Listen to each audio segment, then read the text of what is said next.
everybody, this time I am going to teach you a new technique. This is called the turn off side technique. This means actually there are two techniques to build. The first technique is, first we take dominoes and put them here, and then we take two dominoes and we keep them here. Then one we will going to make it to turn here,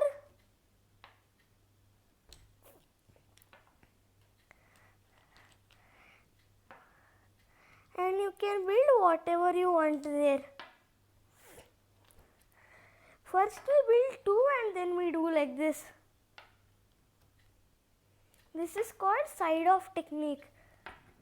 First normal domino line 2, and then this will turn here and this will go and again make 2 and so on. We can build how much we want.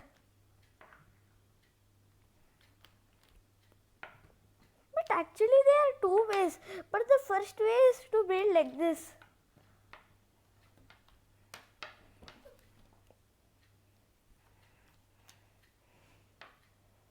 So this is called the side off technique. So let's stop a little. Let's see. 3, 2, 1. So now we are going to do the next technique.